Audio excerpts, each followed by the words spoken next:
Hello, mall shoppers, and welcome back to more Silent Hill 3. I don't know about you, but I think we've had all the fun we're going to have here. Let's get out of the mall.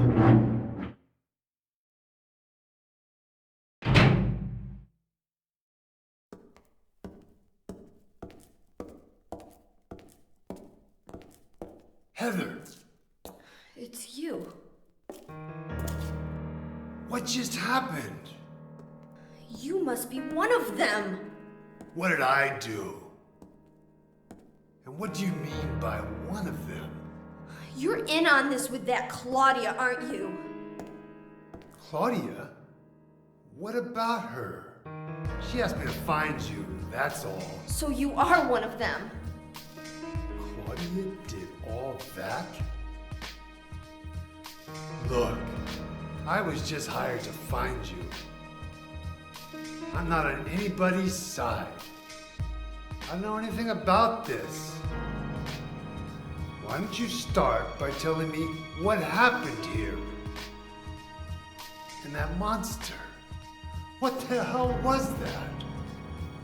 I don't know any more than you do. All I know is that things are getting really screwy around here, and I got a weird feeling it's got something to do with me. Maybe you're just an innocent bystander, but I can't feel sorry for you because you dragged me into this.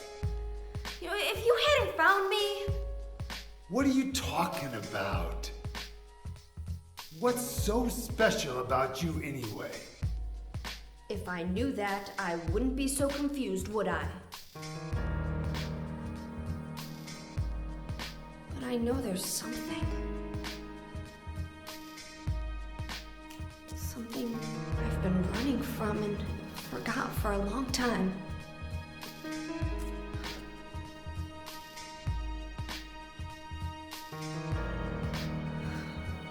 How did I remember that?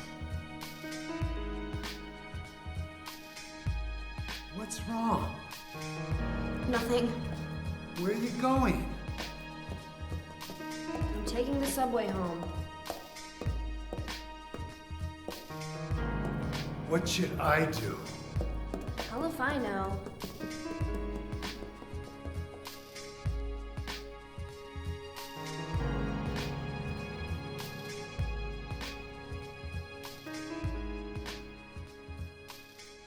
Heather's awesome.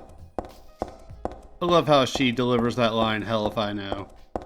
And what a weak guy Douglas is to be asking a 17-year-old girl what he should be doing.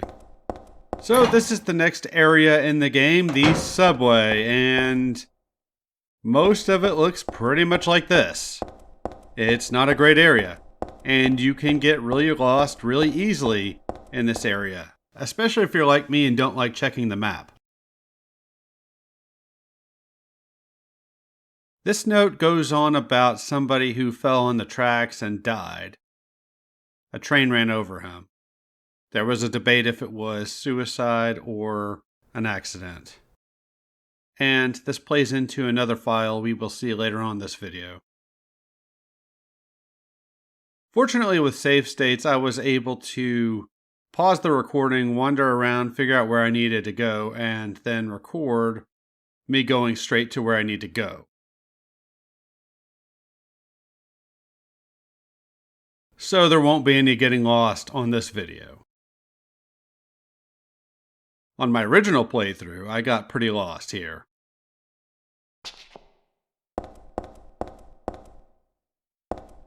Because again, everything looks the same. And apparently, Team Silent was split into two groups. One working on this game and the other working on The Room. It's too bad, they should have all focused on one game at one time. So this area isn't necessary, but there is a save point in here and I want to show that off.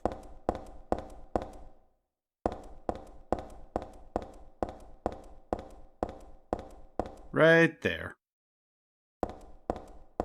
Heather? And she didn't have anything useful to say about it, so we will move on. I'm not sure how many of these corridors connect with one another. There might be a better way of doing this than how I navigate this area, but I take a really efficient path and show everything I know about in this subway. Sounds like somebody's stomach is grumbling. It's definitely not mine because I had chicken and corn earlier, with a really good tomato Cajun sauce over the chicken.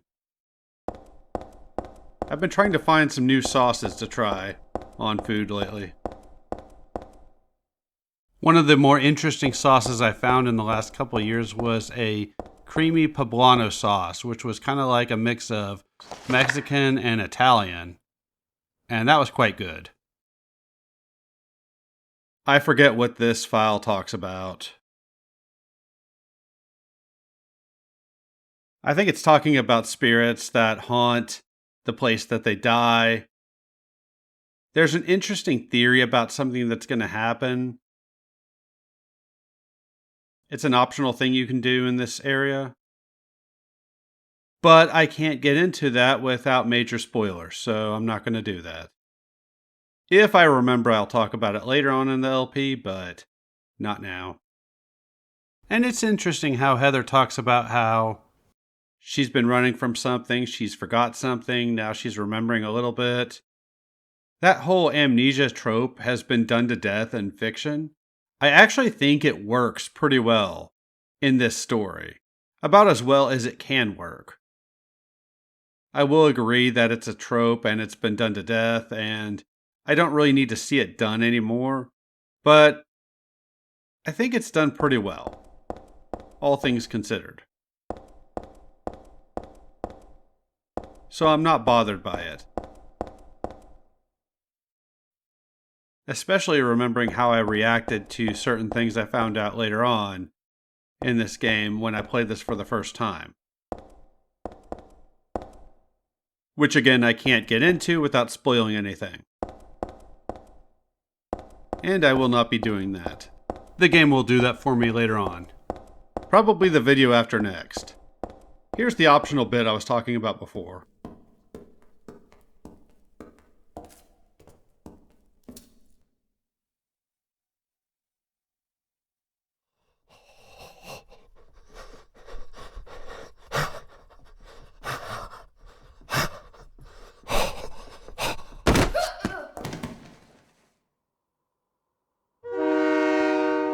Yeah, get the hell out of there really quickly or that train will come and hit you.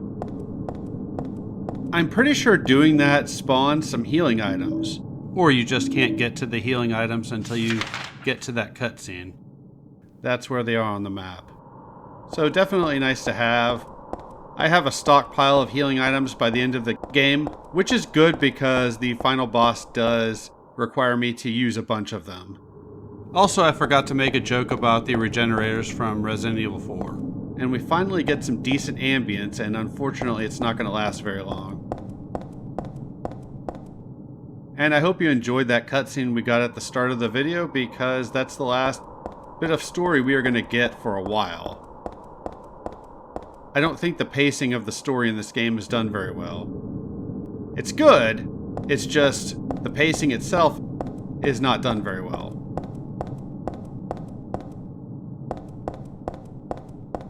We will get a massive plot dump about halfway through the game. And then the story picks up from there. But the rest of the subway and the stuff in the next video, there's nothing that happens at all, really. Unfortunately. And I would say this entire section, this video and next, is basically padding. Oh god.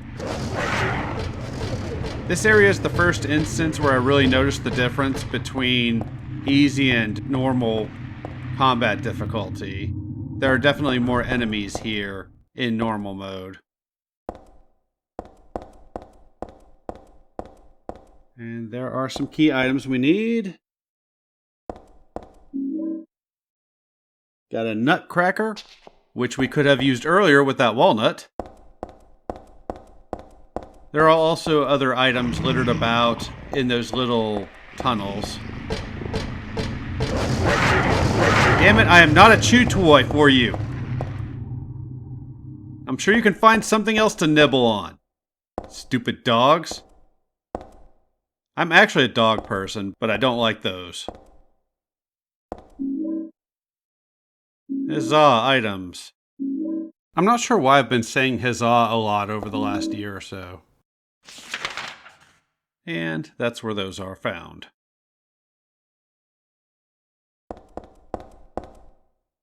But this is pretty much the area. We get a couple pieces of ambient sounds that are kind of cool. Go away. That's about it.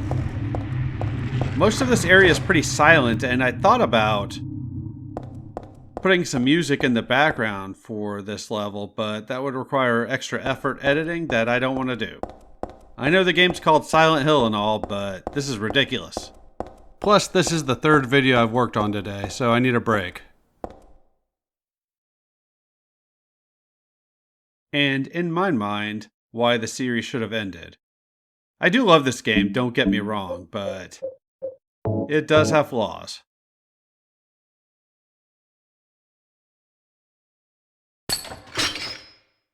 And I've pretty well covered them all right there.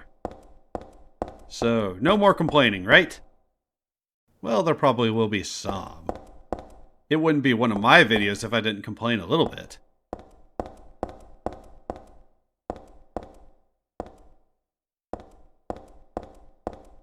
Weirdly enough, this is optional. As far as I know. But you definitely want to do it. So if you come over here, there are shotgun shells. Okay, I spoiled it, but whatever. Oh no, you knew what ammo I was picking up 2 seconds before I got it. What a crime! That should give you a clue as to what we are going to get. Oh look, there's a birthday present. I wonder who it's for. Maybe it's for me. Open it up. And it actually is for Heather. And something else's stomach was growling too. And look, we got our boomstick. Huzzah! And I believe that does spawn an enemy. A new enemy, actually, that I'm not going to deal with. You'll see it laying about in front of those stairs. Right there. They take a lot of ammo to kill.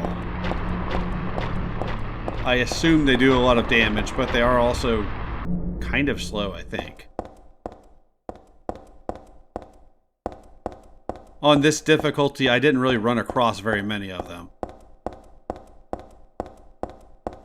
I don't think we see one again until the end of the game. Going back to birthdays for a moment, I have noticed that Heather's birthday is a running theme of this game. So it's weird, it looks like you can miss the shotgun. Here's where I save stated. I would definitely go and save your game here before doing this. Or at the save point, and then come here and do this. You don't want to be on these tracks because that can trigger a train to come and get you.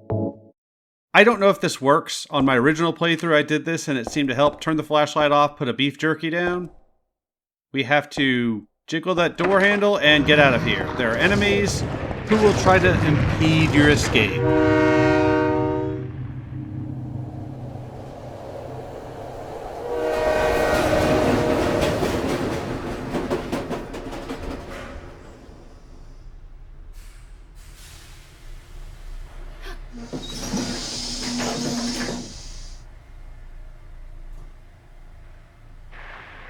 At least for me, that seemed to make things go a lot easier. So you can see what we need to do. We need to get on the subway, which of course is not going to be straightforward, but it's not real complicated either. There will be some dogs. Like I said last video, I am trying to avoid fighting as much as possible because I do want to save supplies. I do end up with an abundance of health items, but ammo, not so much. I end up needing most of the bullets I get.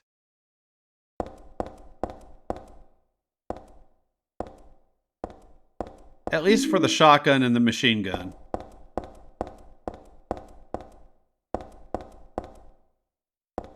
Alright, let's go on the train.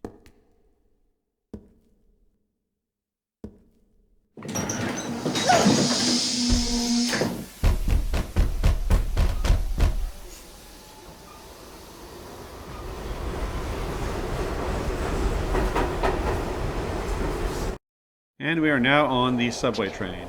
Weird we haven't seen anybody to this point. I wonder what's through this door. Don't mind the save state. I'm sure nothing bad's gonna happen.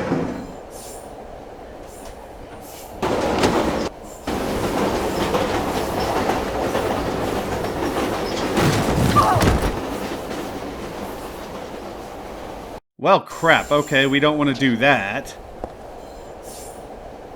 Come on, camera. There we go. There is a much needed save point. Definitely use that. I know Heather goes on about how that symbol makes her head hurt. And we have enemies. And I think it's time we introduce them to the Pipe of Justice.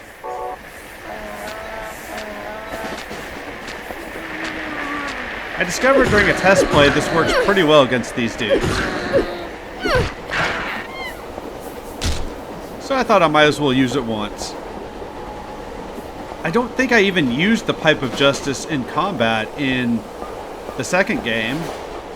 Probably not much in the first game, if at all. I know I used the hammer a lot.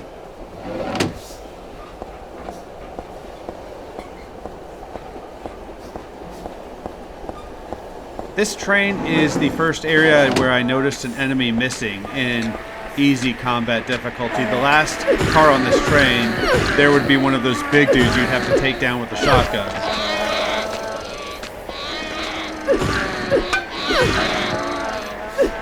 We won't be getting that this time.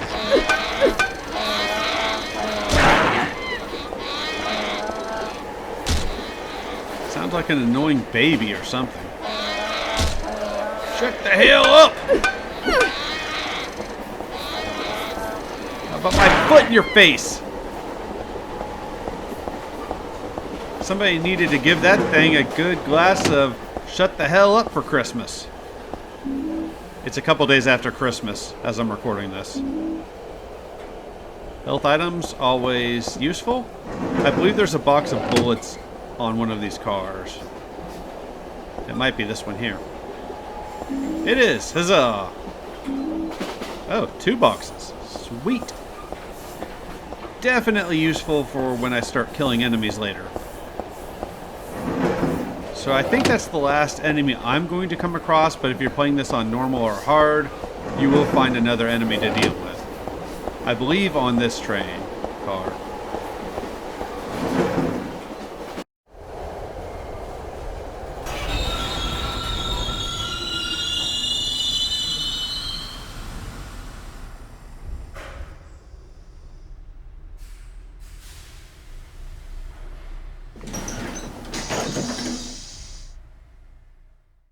Well,